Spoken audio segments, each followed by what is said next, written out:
Ooh, okay, so boom. Imagine building your career off of a song called Romantic Homicide, and now prosecutors are saying your real life might be even darker than the lyrics.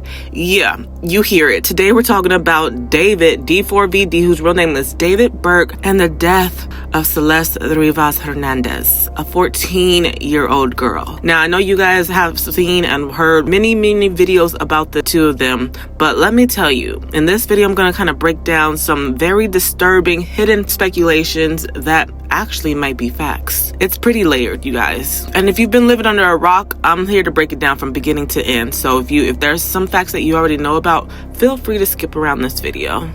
I want to make it as meaty as I can for those who just don't understand how dark and evil this man boy is. Welcome to my new series, Glitch Goddess Crime Files. Let's get started. Now, if you don't know, D4vd is a rising music star, was a rising music star, young too, internet made, he was on those video games. He was very much a Gen Z success story. But behind all of that, prosecutors are alleging something completely different. Keep in mind, everything that I say here is alleged until I'm saying alleged, but look, we know. They're basically saying that he had an ongoing relationship with Celeste, who was a minor. And not just that, they're also saying that she threatened to expose the relationship, which is allegedly why he killed her. Like I said, me and you know the truth though. we smart, we right here with it. Now, he has pled not guilty, so everything we're talking about here is based on what's been said in the courts. Now, let's walk this down. Celeste was reported missing in 2024, but here's where it starts to get a little uncomfortable because investigators believe that she had been in contact with him for years before 2024, possibly meeting him online when she was just 11, you guys, not 12, not 13. Teen still would have been a problem.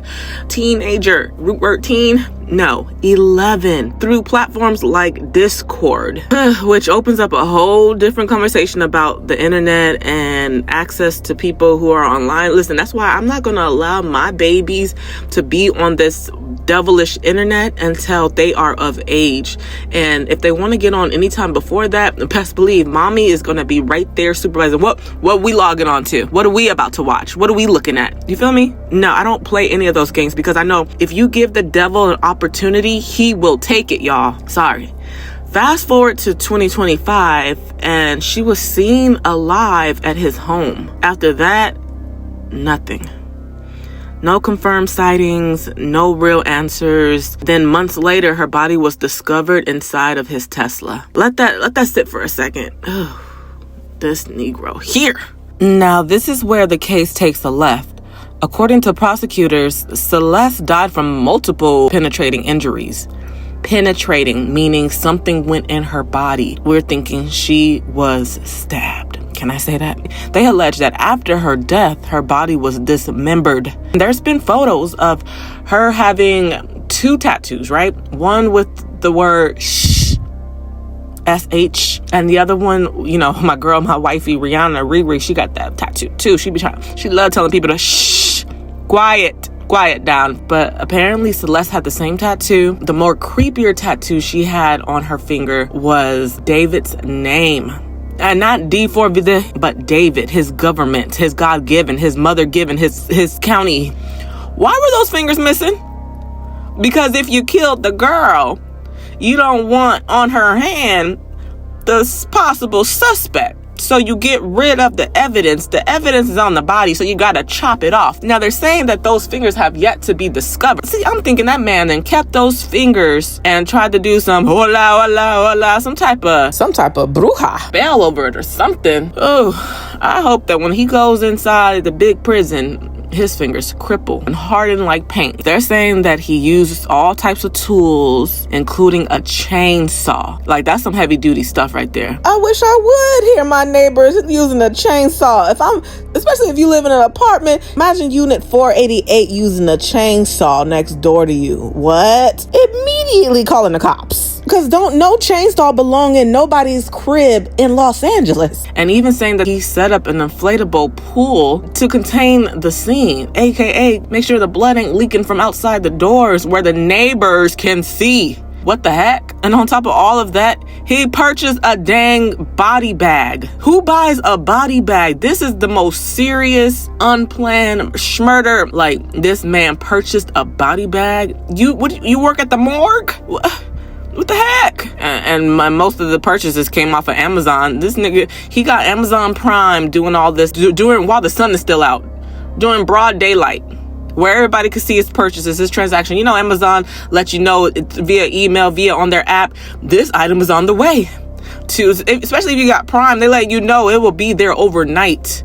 Your neighbors will see a big old package sitting outside your door. What are you talking about? This mess was so sloppy, like, I can't believe it. Here's the part where things get a little strange, because it doesn't stop at the physical evidence. Prosecutors say that he was texting Celeste's phone after she had died, trying to make it look like, oh, you never made it to my house. Okay, this man then called an Uber, come an hour and a half from where she lived over to LA to his house, right? And then once she got there, after he had already schmurdered her, he watching too many crime shows, but not the right ones, because nobody told you to text her saying where you at 20 minutes later.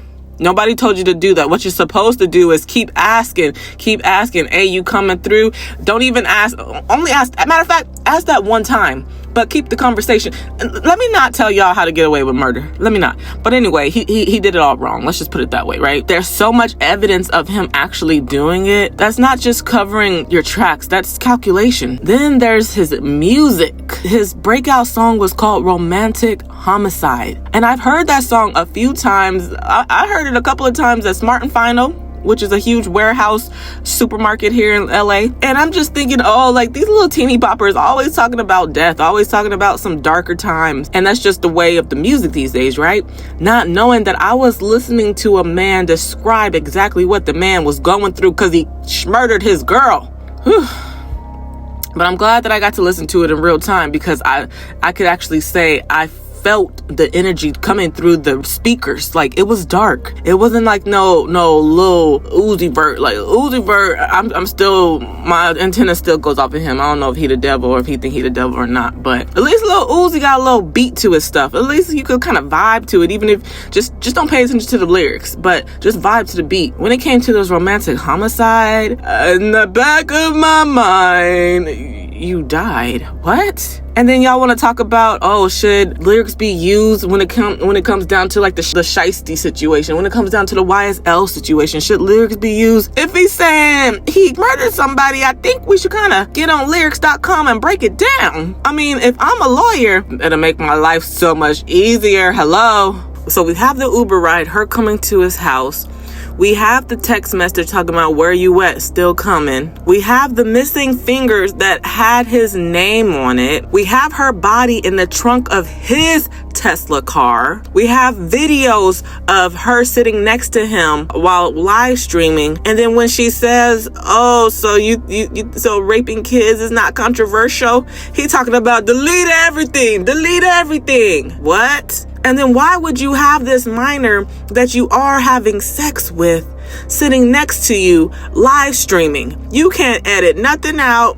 You can't put a filter on her face to make her look like she's somebody else. You can't say, oh, that was my twin brother, because it's live, dummy. Why? Like, it's just so many questions. And then beyond that, you have your orders, your Amazon Prime orders, your shipping confirmations, buying chainsaw, buying body bags, buying a kiddie pool to make sure that the blood don't leak to the kitchen. And then he thought he was slick with it, trying to put the transactions under an alias name, Victoria Mendez or somebody like that. Like, Negro, you thought we was all born yesterday morning? Like, it's not making sense. You down with the darker side, but do they not teach you nothing in devil school, like how to get away with the dark? Because I know in Sunday school and Bible studies, they teach us how to have wisdom. Seek wisdom if you have none. Amen? I don't know. Let me not preach.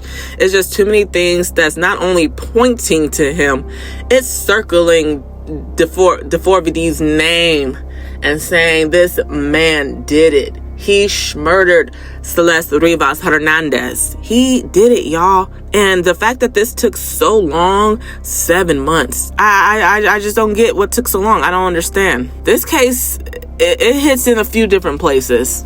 Number one, the internet connection.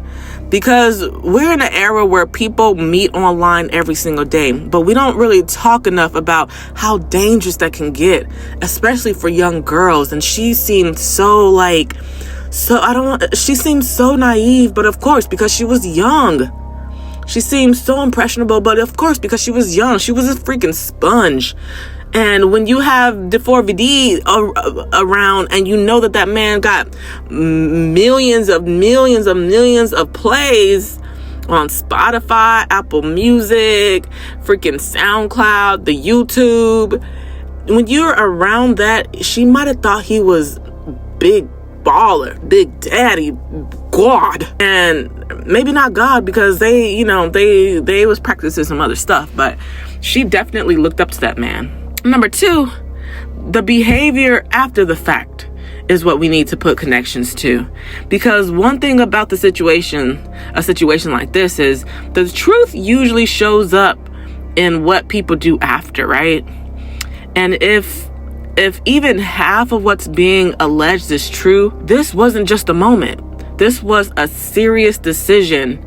And that part matters, because if y'all telling us that it wasn't until she said, I'm going to go to the police, I'm going to go to the internet and tell everybody that you've been graping me, and then he decided to murder her. First of all, and I don't blame Celeste for this. Again, she was a small little girl.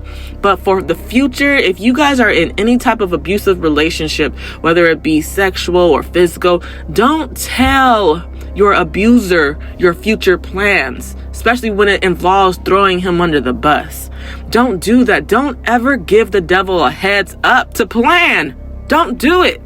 And that's the part that really just breaks my heart. Like, I feel like, I don't like to speculate people still being here, but I feel like if she hadn't told him her future plans, this wouldn't even be a video, y'all.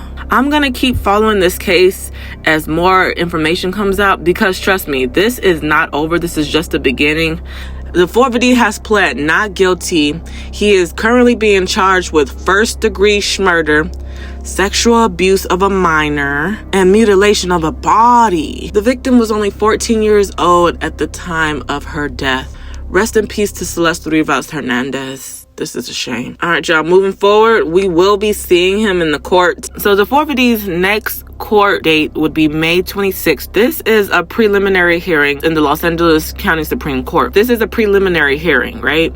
Meaning the judge is basically going to hear both sides out. This is not the actual situation, but they're just like, okay, let me hear what y'all both have to say. Let me hear the evidence that you guys have before we make this a real situation. And then the judge will decide if there is enough information, if there is enough evidence to move the case to trial. That's when they'll do so then. Both the prosecution and the defense will present arguments and evidence. Let me just tell you, when it comes to the defense producing arguments and evidence, this is when they need to call on God. Them 3 numbers that start with a 6, y'all need to leave that in the Tesla. Y'all need to arrive to court with an angel on your shoulder, because y'all gonna need every little thing that y'all could possibly grasp onto, because I don't see how, with all the evidence that the prosecution has, the D4vd is not going under the jail. I'll definitely keep you guys posted. Just let me know if you guys like this new series. Listen, let's have the conversation in the comments below. Until next time, you guys, y'all stay safe on this internet.